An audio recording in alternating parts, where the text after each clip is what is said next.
সম্পর্কে আল্লাহ পবিত্র কোরআনের এক আয়াতে বলেন, ওয়াজকুর রাব্বাকা ফি নাফসিকা তাদাররুআন ওয়া খীফা ওয়া দুনাল জাহরি মিনাল কাউল। এই সম্পর্কে আল্লাহ বলেন, তুমি তোমার রবের জিকির করো, তুমি তোমার রবের জিকির করো মনে মনে। আল্লাহ কি বলেছেন? রবের জিকির করো মনে মনে। মুফাসসিরিনে কেরাম তাফসীরের কিতাবে লিখেছেন, মনে মনে জিকির করার ব্যাখ্যা দুইটা। মনে মনে জিকির করার ব্যাখ্যা দুইটা। একটা ব্যাখ্যা হলো, তুমি সদা সর্বদা মনে মনে আল্লাহকে স্মরণ রাখো। যদি মনে মনে আল্লাহকে সর্বদা স্মরণ রাখতে পারো, তখন ওই গুনার সুযোগ আসলেই তোমার মনে জাগবে আল্লাহ দেখতেছে কোন সাহসে গুনাহ করি। আর এবাদতের সুযোগ আসলেই মনে জাগবে আল্লাহ দেখতেছেন কোন সাহসে অবহেলা করে এবাদত না করে বসে থাকতে পারি। কাজেই মনে মনে আল্লাহর জিকির করার এক ব্যাখ্যা হলো মনে মনে আল্লাহকে স্মরণ রাখা। মনে মনে আল্লাহর জিকির করার ২ নম্বর ব্যাখ্যা হলো যে শুধু মনে মনে স্মরণ রাখা নয়, মুখে মুখেও আল্লাহর নাম জপো, আল্লাহর তসবিহ জপো, আল্লাহর জিকির সুবহানাল্লাহ সুবহানাল্লাহ জপো, লা ইলাহা ইল্লাল্লাহ জপো। এই জিকিরগুলি মুখে মুখে উচ্চারণ করো, কিন্তু উচ্চ স্বরে নয়, তোমার পাশের লোকটা শুনতে পারে এমন আওয়াজে নয়, বরং যে আওয়াজে পড়লে পাশের লোকেও শুনে না এমন অনুচ্চ স্বরে আল্লাহর জিকির করো। এটা হলো মনে মনে জিকির করার ২ নম্বর ব্যাখ্যা। সংক্ষিপ্ত কথা, আল্লাহর জিকির যে আল্লাহ কোরআনে হুকুম দিয়েছেন মনে মনে করো, এর ২ ব্যাখ্যা। এক ব্যাখ্যা হলো মনে মনে আল্লাহকে স্মরণ রাখো, এটাও আল্লাহর জিকির। আর এক ব্যাখ্যা হলো মুখে মুখে আল্লাহর নাম জপো, আল্লাহর তসবিহ জপো, তবে অনুচ্চ স্বরে, তোমার পাশের লোকেও যেন শুনতে না পারে এমন অনুচ্চ স্বরে আল্লাহর নাম জপো, এটাও মনে মনে আল্লাহর জিকির। এই জিকির করার অবস্থা ২টা। আল্লাহ বলেন তাদাররুআন ওয়া খীফা, অনুনয় বিনয়ের সাথে আল্লাহর শাস্তির ভয় অন্তরে রেখে আল্লাহর জিকির করো, মনে মনে জিকির করো। যদি মনে মনে জিকিরের অর্থ গণ্য করা হয় মনে মনে স্মরণ রাখা, তাহলে আরেক রকমের জিকিরের তালিম দিয়ে আল্লাহ বলেন ওয়া দুনাল জাহরি মিনাল কাউল। মনে মনে স্মরণ রাখা যদি আগের মনে মনে জিকিরের ব্যাখ্যা হয়, তাহলে পরবর্তী আয়াতের অংশ হইল মুখে মুখেও জিকির করো, যেই জিকিরের আওয়াজ কেউ শুনে না।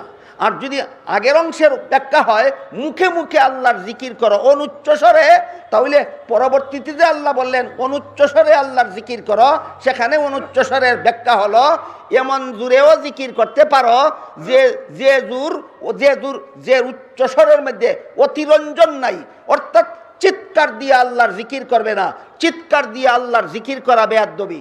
যে কোনো ছোটো বড়কে চিৎকার দিয়ে ডাকা বেয়াদবি, সন্তান মা বাবাকে চিৎকার দিয়ে ডাকা বেয়াদবি, ছাত্র উস্তাদকে চিৎকার দিয়ে ডাকা যেমন বেয়াদবি, বান্দা আল্লাহর জিকির চিৎকার দিয়ে করা বেয়াদবি। এই জন্য আল্লাহ আয়াতের যে অংশে বলেছেন জুরে জিকিরও করতে পারো, এই অংশের ব্যাখ্যায় মুফাসসিরিনে কেরাম তাফসীরের কিতাবে লিখেছেন উচ্চস্বরে জিকির করা জায়েজ, অনুচ্চস্বরে জিকির করা উত্তম। আর উচ্চস্বরে জিকির করা জায়েজ বিনা শর্তে নয়, 3 শর্তে। কত শর্তে?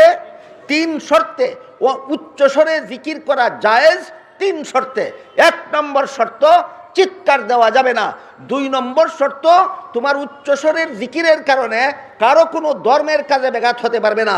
তোমার জিকিরের কারণে কারো কোরআন তেলাওয়াতে ব্যাঘাত হতে পারবে না। তোমার জিকিরের কারণে কারো নামাজ বন্দেগীতে ব্যাঘাত হতে পারবে না। এটা হলো উচ্চস্বরে জিকির জায়েজ হওয়ার 2 নম্বর শর্ত। উচ্চস্বরে জিকির জায়েজ হওয়ার 3 নম্বর শর্ত হলো তোমার জিকিরের আওয়াজে কারো কোনো সাংসারিক কাজে ব্যাঘাত হতে পারবে না, কারো ঘুমে ব্যাঘাত হতে পারবে না, কোনো রোগীর কষ্ট হতে পারবে না। এই 3 শর্তে অনুযায়ী জিকির করা ইসলামী শরীয়তের বিধানে জায়েজ।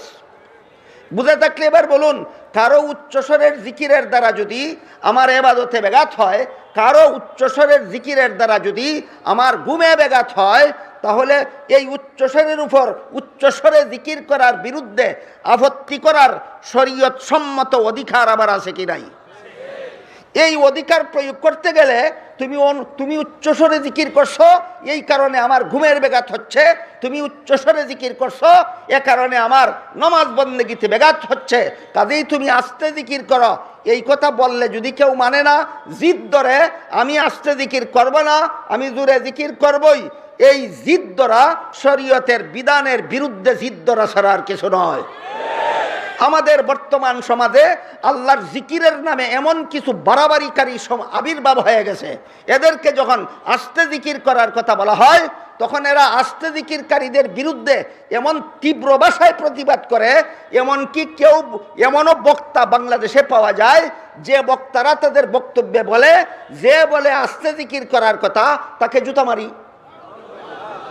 আল্লাহ পাক রব্বুল আলামিন নিজে পবিত্র কোরআনে বলেছেন, উযকুর রাব্বাকা ফি নাফসিকা, আস্তে জিকির করো। আল্লাহ বলেন আস্তে জিকির করো, বক্তায় বলে যে বলে আস্তে জিকির করো তারে জুতা মারি। বলুন জুতাটা কারে মারলো?